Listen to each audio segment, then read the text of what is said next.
Welcome back to the Chem OG.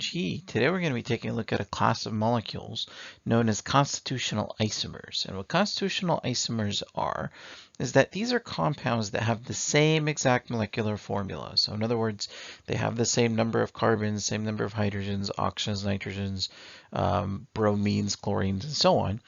But the difference is they have different atomic connectivity. And another name for these constitutional isomers is sometimes we call them structural isomers, sometimes we call them skeletal isomers, and there are other names out there as well.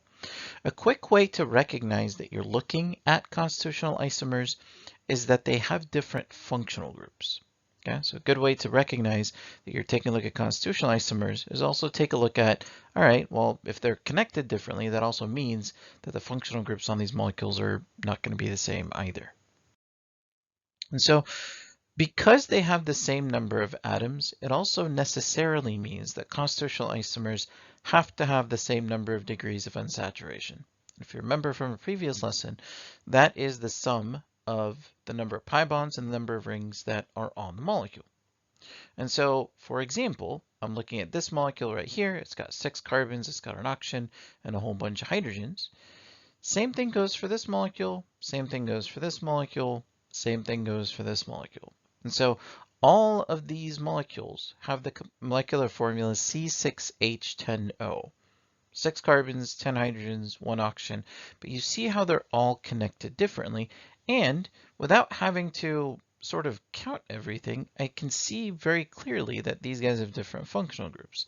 So for example, here I have an epoxide, here there's a ketone, here there's an ether, and there's a couple of alkenes. Here I have an alcohol at the edge of the molecule, and a couple of double bonds in the structure as well. But what all of these guys have in common is that they have 2 degrees of unsaturation. So 2 rings on the structure all the way on the left. There's a ring and a pi bond over here, so 1 plus 1 equals 2.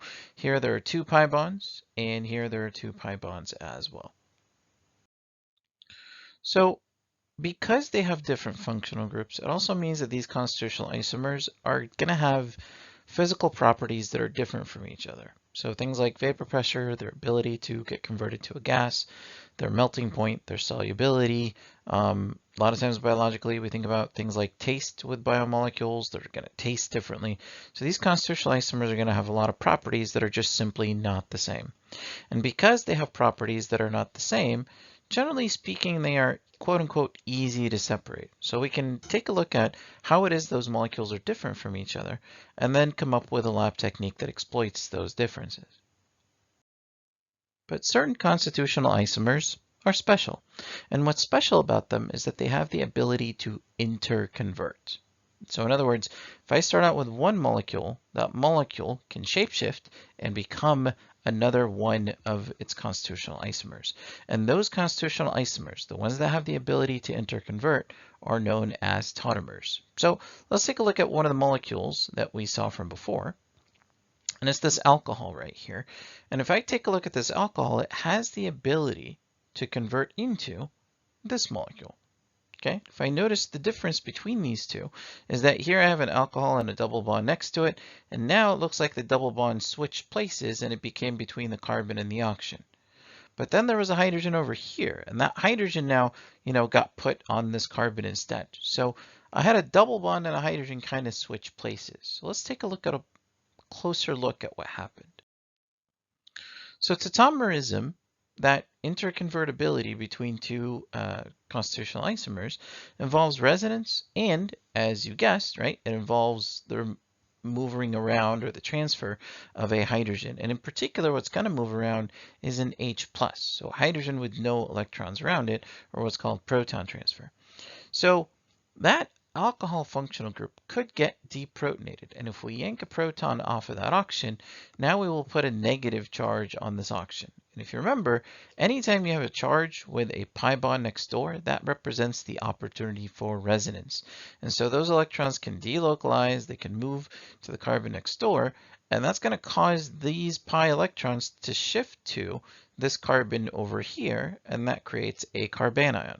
Okay, so all that happened in that last step that I talked about is that electrons moved around to create an alternate resonance structure. So those two are resonance forms of one another. And this carbon here is the one that can get protonated, right? So that carbanion is relatively unstable.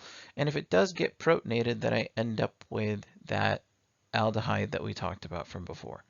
And so in essence, proton taken away, electrons moving around, proton coming back to a different atom. These two molecules over here are constitutional isomers, and they can interconvert, and that's what makes them tautomers. And so in terms of nomenclature with the molecules that we just saw, that molecule on the left has two big functional groups. It's got an alkene. It's actually got two alkenes because you got this carbon-carbon double bond over here and another carbon-carbon double bond. And it also has this alcohol functional group.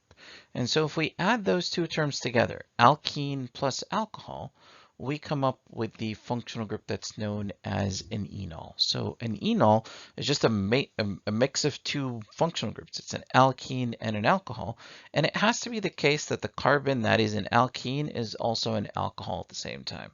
And so the name enol just doesn't get tossed around because you have an alkene somewhere in your molecule and an alcohol somewhere else on your molecule.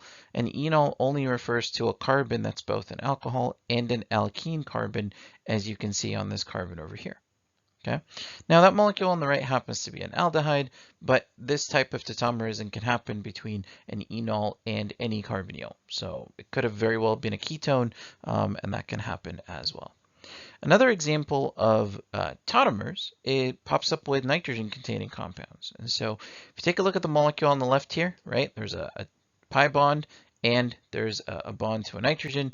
And if you can see, right, we took out one of these hydrogens here and we put it on this carbon, and now there's a double bond between the carbon and the nitrogen. So the molecule on the left has both a carbon that's both an alkene and an amine. So when we put those together, an alkene and amine, we come up with enamine. And that enamine could tautomerize with the functional group that we have on the right-hand side, which is a carbon-nitrogen double bond, and that is known as an imine instead. Thank you so much for watching today's video. Please be sure to support this channel by subscribing if you have not done so already, and certainly be sure to hit that like button. See you at the next lesson.